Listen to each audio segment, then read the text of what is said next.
It's not just young women who aren't interested in relationships with men anymore. Older women are getting divorced more and more. Look at the framing though. Why so many older couples are falling victim to the gray divorce phenomenon? There's no falling victim. Women are empowering themselves, but the world is trying to make you think it's a problem. And one of the top reasons is societal change. Like we're always saying, now women have access to their own bank accounts.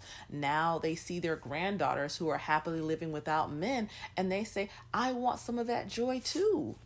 It's true across age group. The majority of all divorces are initiated by women, and they say, and this is true for gray divorce as well. Check out what she says. In the last 50 years, women have gained greater economic independence and have held and maintained their own careers. And this has created more options for women on many fronts, including deciding to divorce. I know I've seen it in my own life. Women who are in their 60s and 70s and 80s, etc., divorcing these leech men who have sucked them dry over their lifetimes. Also, some of them didn't have the opportunity before. They're saying, they find that the attitudes towards divorce have become more lax, more supportive over the years, and now the reduced stigma means women can file.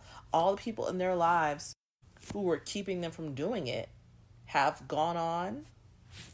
Maybe they stay for the sake of the kids. The kids are grown now. The kids are grown with their own families or obligations, and they say, I can do what I want to do for myself. And equally importantly, women realize that their lives are long. With increased life expectancy comes the idea that you don't want to be miserable for the rest of your life. Women used to be like, oh, let me just stick it out. My husband's going to pass away when he's 50 or whatever, because men used to kind of pass away young. But now they're like, he might live until he's 70. I might live until I'm in my 80s or 90s. I'm not going to spend the rest of my life being unhappy. Infidelity and health problems. These old cat daddies still want to cheat, and then they want to have their wife as a comfortable place to land, and the women are saying no more. And you know how it is. Men will leave women who are sick. 20% will leave a woman who is diagnosed with a terminal illness. And those are just the ones who actually get divorced. More than that will cheat and stay, or just separate and not have anything on paper. But I've also seen older women who are like, I'm not going to stand by this man through, his sickness, because he was not standing by me when he was well and healthy. When he was well and healthy, some other woman was getting all his energy, and I was at home raising the kids. So now that he wants a live-in nurse, I'm out. I'm done. And let me just say, if you have health issues as a woman, it's probably because you're married. I saw a woman, she's still alive today, God bless her. She went through a few bouts of breast cancer. As soon as she got rid of her no good, lying, cheating husband, that woman was never sick another day in her life. And he died, and she has gone on and lived and thrived these past 25 years. That can be you. A lot of women are getting sick because of the stress. Mel Hamlet does a great series of that. But all these autoimmune diseases and whatnot that we have, it is because of stress. And that stress is triggered by the husband.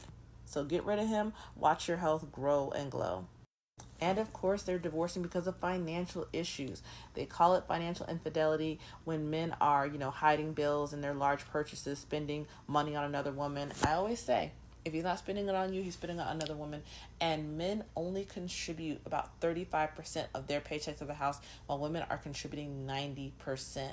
So men like to front like they're providers and whatnot, when in reality that money is going elsewhere. When I used to do law, one of the most horrible things to see was when the estates got, divided up, when the states were in probate. Women were thinking, oh, we should have X, Y, and Z in the retirement account or whatever coming in from life insurance after the husband died. And they would see the money he spent on the other woman. Sometimes the accounts would be drained, or sometimes there'd be, large checks written out that there was no explanation for. And I used to always encourage them, because sometimes there'd be something on record. Maybe he wrote it out as a loan, or tried to hide it as some kind of business expense. Go get the evidence. Go get the evidence, and there's things sometimes can be done to get your money back.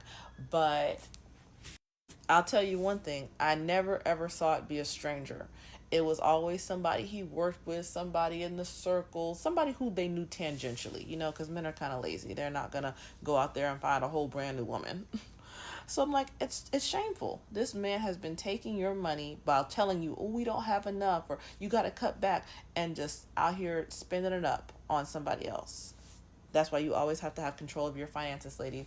Never quit your job, never give up your financial security. And if you don't work, you need to know where every penny in the household is going, because when you just let these men have free reign, they have free reign to spend it up on somebody else. But the whole phenomenon is so ticklish because, men are like, oh, women don't want to stay married anymore. Oh, these young women want too much. It's all women, babe, because all men are insufferable. They say 34% of grave divorces are between couples married for at least 30 years. 30 years. And the women finally say, I cannot take it anymore. I am so tired of this BS, which, it goes back to what I always tell you ladies about leaving at the first red flag. It's not going to get better. And they tell you, oh, the man's going to grow and develop over time. Oh, he just needs to mature. He's now 60. Surprise, surprise, he didn't mature. You should have left at the first red flag. But you know what? If you miss the first one, there's always another one coming. It doesn't mean if you have been in a toxic marriage for a long time that you don't deserve better, you don't deserve happiness. Enjoy the rest of your life. And I'm so proud these women are not saying it's too late for me. They're not just encouraging their daughters and granddaughters. They are saying, I still deserve joy. Love that for you all. And I hope, you encourage your people in your life. If they need to get out of that toxic marriage, tell them other women are doing it. You can do it too. That's it. Like and follow for more.